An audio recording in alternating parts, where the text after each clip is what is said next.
Hello YouTubers and welcome to Novus Talks with me, your host Novus Corvius.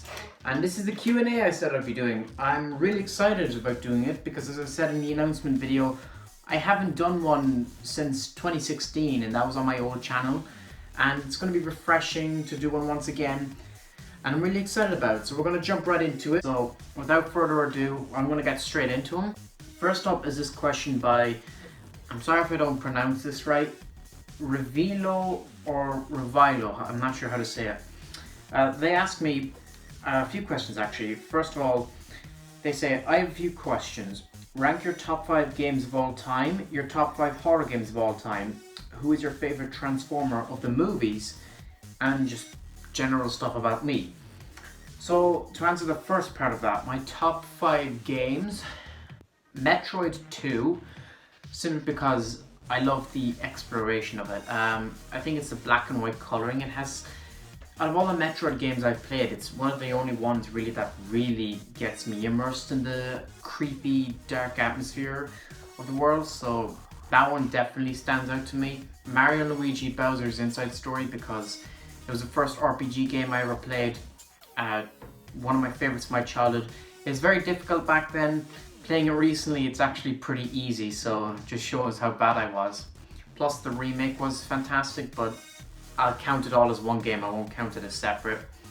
Super Mario Galaxy 1, absolutely incredible game. It's difficult for me to say whether I prefer it over Bowser's Inside Story, but for what it is, Mario Galaxy is an absolutely incredible experience. I remember playing that as a child, like the age of like 10 or 11, and being in the middle of a mission looking for a star, and you just stop because you're going into first person view because that was something you could do, and just looking out into space, looking at all the different stars and planets and the nebulas you could see, and sometimes you'd see comets going by. It was just absolutely a like jaw-dropping, immersive experience, and it's kind of what got me really interested in astronomy. I love astronomy, and I think I can trace it back to playing Mario Galaxy at that young age. Being so far out there in space gives you a lot more new concepts to play with, and star bits were another iconic thing from that game, and there was just something oddly satisfying about pointing the Wii remote and collecting star bits. Not to mention the music was probably the best music ever in a Mario game. Some of it as well was really emotional, especially revolving around Rosalina. I remember as well, speaking of Rosalina, like her backstory was pretty depressing, and even I, being a child, I remember finding that pretty sad as well. So to have emotion, genuine emotion in a Mario game is something that I don't think has ever really been done since, at least nowhere near to that level. I also remember even the title music. I would often play the game, load up the game, and just let the title screen play out for a bit just to listen to the just incredible music. It was the first Mario game to use orchestral music, and I think that's what made it so memorable. But that's enough about Mario Galaxy. Bayonetta 2? I'm not sure if I really believe saying this. Like, Bayonetta 2 is an incredible game, obviously, but is it one of my favorites? I don't really know. It does stand out among the other games I've ever played because just the combat. I remember playing the game and just getting lost in just the flashing colors that would just be blazing across the screen in every like 2 seconds. The music being some of the most intense music I've ever heard in a game, and just an overall just mind-shattering experience. The Evil Within 2. I was going to say the first one because I do prefer the first one. However, the second game did have a much more developed story, even though I prefer the first game. The second one was more immersive, and you could feel the emotions from the characters, the music as well. The cover of Ordinary World by Duran Duran was absolutely just, it gives me chills every time. I remember hearing it at E3 with the little girl singing, and it sounds even better, dare I say it. But the music in that one again was very enticing, and of course the monsters were very ghoulish and just creepy, and the overall concept of the game was just really unnerving when you think about it, and it's just really cool, and there's a lot to play around with there for ideas. For argument's sake, I think I'm just gonna go with Astral Chain. Again, a bit like Bayonetta 2, not really something that is actually one of my top 5 games, but I have no other ideas outside of that, so I just thought I'd throw that on because that was something I've been playing a lot lately. I'm going to move on for that because this is taking too long just to answer this first part. So your next part of your question was my top 5 horror games of all time. Slender the Arrival, simply because, again, for what it did for a Slender game, we had the 8 pages first, which was the first official game. And then, you know, I don't even need to explain to you what that did for horror, but when The Arrival came out, it took that same premise and gave it a story and sort of went a bit more into the mythology of Slender Man. And funny enough, it was written by the guys who created Marble Hornets, so that's why there's at times similarities between the two. So that's actually pretty cool. That game as well, way too short. It's only like an hour long. But there is a lot of fun to be had in it, and back in the day it was absolutely terrifying, but even though I love Slender Man now more than ever, I'm not scared of it anymore or anything in the Slender mythology. I just find it more interesting, which is a shame because I'd love to be like terrified of it again, but as of right now, I think Slender Man's kind of been overexposed, we'll say it, but I do still enjoy the experience, and you know, for what it was back then, it was absolutely terrifying, and it gave you a lot to think about and digest. I nearly almost went through this top 5 horror list without mentioning probably one of the most important horror games of all time, SCP Containment Breach, the original game. SCP Containment Breach took the concept of the SCP Foundation and not only put it into a game, but put so many SCPs into the game. And it was like, this came out like before Slender even. SCP Containment Breach was basically, well, alongside Amnesia: The Dark Descent, it was basically the first horror game on YouTube that everyone was playing back in the day.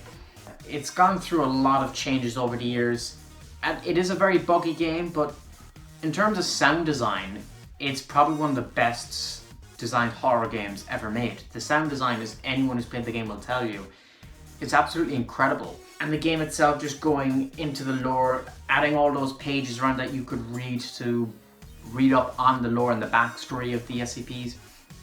It was a great introduction to the SCP mythos. Anyone who has never experienced SCP, I would highly recommend that being the place to start, because it does lay some of the core ideas of what's in most of the SCP fiction, but that is definitely, I think, one of the most legendary horror games ever created.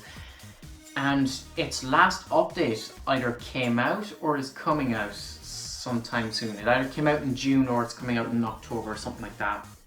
They made a remake of the game for Unity, which is being updated frequently now, and that's going to be an actual paid-for experience. The original game was free, by the way. So yeah, that's only my second horror game. Jeez. Third favorite horror game? Five Nights at Freddy's Sister Location. Look, I'm a big fan of Five Nights at Freddy's, and it's because of that game, but I kind of feel like I'm cheating putting it on this list because I know it's not really that great as a horror game. It's just good as a game, let's say. What can I say? The first Five Nights at Freddy's game to really throw the story right at you. All the previous 5, I was going to say 5 games, FNAF 4 doesn't really count, so 4 games. The previous 4 games, you know, was all about the story being found in secrets and Easter eggs and things like that, whereas with Sister Location, it was all told to you in dialogue, voice acting for the first time. It's the game that got me into the Five Nights at Freddy's lore, so that's why I put that as one of my favorite horror games. I want to say The Evil Within 2 again. I already explained it on the previous question you asked, so I'm not going to really explain that again. 5th favorite horror game of all time. Oh my god. You're really trying to get me to think on this one now, actually. Slender Haunt. Fan-made Slender game, unfortunately was cancelled like midway through development, but you can still find walkthroughs of the original demo and things like that on YouTube. It is better than The Arrival, but I put The Arrival earlier on this list because The Arrival I consider an official game. Haunt is more fan-made, but it's still a really incredible game. This video was going on really long. I thought it would only be a few minutes, and I'm still on the first group of questions, so I'm gonna have to move it on a bit here. Favorite Transformer of the movies? Optimus Prime, my all-time favorite Transformer, and my all-time favorite fictional character, funnily enough. And some stuff about me. There's not much to say for this one, luckily enough. I have a pretty boring life, really. I don't get up too much. I kind of just spend my time playing games, watching YouTube, recording videos. I've always been recording videos since 2013, but it's mainly since I started this channel that I've been taking it more seriously and uploading like really often now. And since February, I've been uploading like every week. So really, there's not much to say about me. I am really interested in acting and film directing, and that is because of Transformers. So yeah, I've done a few acting jobs here and there, but I'm slowly building myself up in that world. So yeah, I'm gonna move on for that. Thank you so much, Revilo, for your questions. Next questions are from Ethan Smith. I know Ethan fairly well from Instagram, as part of from the Transformers community, of course. And he asks me Transformers questions. First one, what do you think is the best Transformers TV show? Now, I have two answers for this. First of all, my favorite show and the show I think are the best show are actually different. I think the best show is Transformers Prime. Because if you've never seen anything about Transformers before, you'd know a fair bit about the whole general franchise from just watching that show.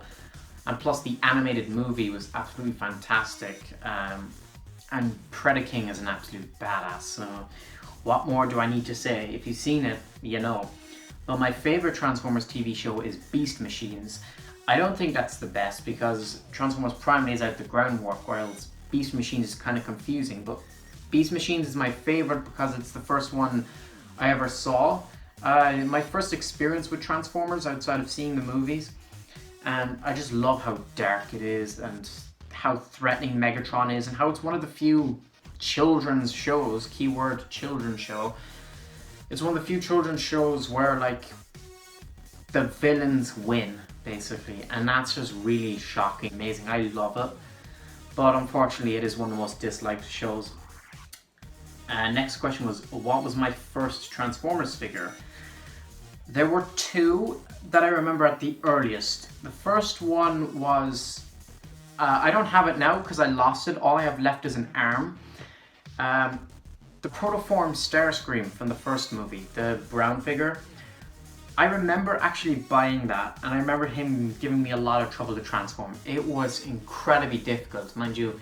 If I had it nowadays, it would probably be very easy, but that one stays out in my mind. I had so much trouble trying to transform it, but it was the coolest toy ever. And I'd love to get it back. It's a toy that I regret losing because it's really cool and I remember it looking really menacing. So that's what I'm actually going to try and get back someday, hopefully. I might have to buy it online, but that is a figure I really want back. I don't know if it was the first figure I got. It's one of the ones I remember getting. I have an Optimus Prime cannon back there. That I got. There's a Transformers watch I have. There's also a phone that opens up into like a blade that Frenzy would have, and it makes the transforming sound effect of Frenzy. But I don't know if I got those before. The other one I remember is this version of Bumblebee. I remember playing with this a lot as a kid, and my earliest memory of this particular figure is being, first of all, disappointed that it can't transform. Second of all is that I was playing this while eating chocolate yogurt, so there are a lot of like chocolate stains in the eyes and in the joints, and the sound effects and stuff don't work anymore because of that. For some reason as a kid I was wondering, like, you know, what would happen if I covered this in chocolate? And I did, and I ruined it. The eyes are completely brown. I do find the head design on this figure to be kind of weird. I like it, and it's very accurate to G1, but I don't think it really suits Bumblebee, at least in this design, but This is one of the earliest figures I had anyway, that I remember. So this and Protoform Starscream. Was Starscream a leader class, by the way? Let me know if he was, because that would explain the difficulty I had with him, actually. But yeah, your last question is, if I could give any Transformers character a spin-off movie, who would it be? Windblade. I'm kind of biased here, she's my second favourite Transformer, but Windblade, I think, from the comics, has a backstory that could work reasonably well in a movie. It also brings in the concept that you could bring in more female Transformers. Mistress of Flame is a big part of Windblade's story, so you can bring her in. The planet of Kamenos, because it would expand the lore, because the movies are currently just Earth and Cybertron, so having a third planet would go a long way to extending the franchise. So definitely Windblade, because she's a badass. But then again, I have to go with Predaking in his Transformers Prime form. I don't know how you would do it, whereas with Windblade it seems a bit more obvious. The Predaking and Windblade are my two favourite Transformers behind Optimus. So either of those two characters I'd love to see get a spin-off. Going on to our final question now. From Maverick88 the King, again another person I know from Transformers community on Instagram. Thank you so much for asking a question. They asked me, what is my favourite Prime besides Optimus? Liege Maximo. Liege Maximo gives me these really creepy vibes. I don't know a lot about him, but the design looks rather threatening. To my knowledge, he is the Great Deceiver, and he's able to create sort of illusions and stuff and manipulate reality in that sense. There's a comic actually with him being the original Decepticon, I think. But my problem with the concept of primes, especially him, he's considered the ultimate evil, which kind of, number one, why is Megatronus known as the Fallen, if that's the case? Why isn't Liege Maximo called the Fallen? And if he's the ultimate evil, why is Unicron a thing, you know? Or if Primus created him, why is he evil? So, in terms of primes, story-wise, he's not the greatest, but he's definitely a really menacing character. And as far as villains go in Transformers franchise, he's definitely one of the more deadly ones, we'll say. Other than him, I guess Solus Prime, and just, we'll say the Fallen as well for convenience sake. Now that I think about it, it's ironic that I mentioned those three, since for anyone that doesn't know Transformers lore, the Fallen and Solus Prime were a couple, and then the Fallen kills Solus Prime because he thought she was going with Liege Maximo. So that little bit of trivia for you there. That is all the questions we've had.